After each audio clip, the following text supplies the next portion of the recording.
Hello, I'm Major Gaurav Arya. China has done it in Pakistan. Ask any Pakistani, he'll tell you. Everything is up for grabs. Everything is mortgaged. The Lahore airport is mortgaged. The Karachi airport, the Islamabad airport, all are mortgaged. Massive super highways that were built by the Chinese, motorways, are mortgaged. F9, a park where children used to play in Islamabad, has been mortgaged to the Chinese. The Grand Trunk Road is mortgaged to the Chinese. The Pakistan radio building is now with the Chinese. The entire country is with the Chinese. And I have not even started speaking about the Gwadar port. The Chinese left in a hurry because the Baloch freedom fighters kept on attacking them again and again. The Chinese wanted respite. They've shifted base temporarily to Karachi. Karachi has Pakistan's largest port by the name of Bin Qasim.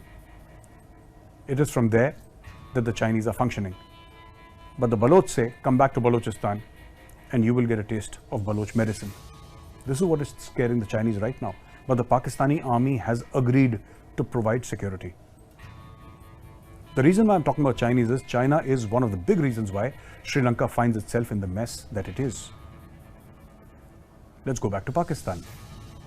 China-Pakistan Economic Corridor, heralded as the flagship venture of the Belt and Road Initiative. CPEC, something that every Pakistani was so proud of. CPEC, the reason why there would be rivers of milk and honey in Pakistan. The reason why foreigners would line up in front of Pakistan embassies across the world and beg for citizenship. CPEC, the reason why Pakistan would be the richest country in all of Asia. All this the leadership believed in. All this they sold to an innocent Pakistani population. The fact of the matter is, about $40 billion of investments of China has already happened in the China-Pakistan Economic Corridor. It is also true that CPEC has stopped because the Chinese want guarantees from the Pakistani state. Primarily guarantees of execution, primarily guarantees of permission, and also guarantees of security for its workers. You're aware that overall, more than 12 Chinese have already been killed by the Baloch and by the Tehreek-e-Taliban Pakistan. Friends, what is happening in Pakistan is worrisome simply because it is India's neighbor. The Chinese want guarantees. The Chinese want Afghanistan. The Chinese want to enter Afghanistan. But they're never going to put troops on the ground. They're going to use Pakistan army as cannon fodder. But coming back to the China-Pakistan Economic Corridor, who has seen the documents? At what percentage of interest have the loans been taken? What is the return on investment that the Pakistani governments, successive governments, have promised to the Chinese? This is one big black hole.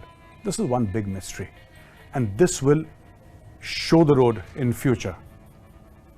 Where does Pakistan go? Does it become a stable, prosperous nation? Or is it going to go the Sri Lanka route? My money is on the Sri Lanka route. And I will again give you 2 or 3 reasons as to why this is going to happen. Pakistan does not have the money to pay salaries. It does not have money for oil imports of more than 1 month. In case of a war with India, Pakistan does not have the money to mobilize 1 infantry division. This is where Pakistan stands right now. As I said, ladies and gentlemen, a corrupt elite. It all stems from 2 factors. Number 1, nobody believes in the Pakistan story any longer. And I'm talking about Pakistanis.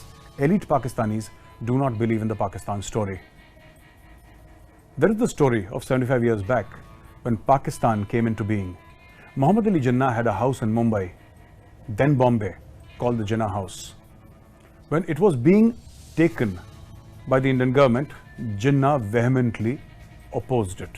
He wrote a letter to the Indian government saying that please don't take away my house, I will come back.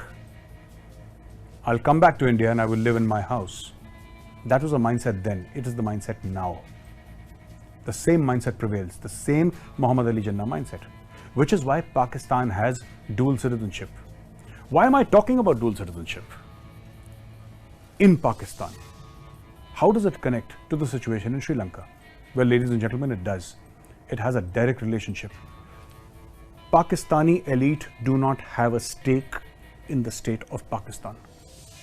A lot of people, half of the cabinet, has American, Australian, or European citizenship. Many of them have houses in London, in Dubai, in the United States of America, in Canada, and Australia, and New Zealand. Why is that?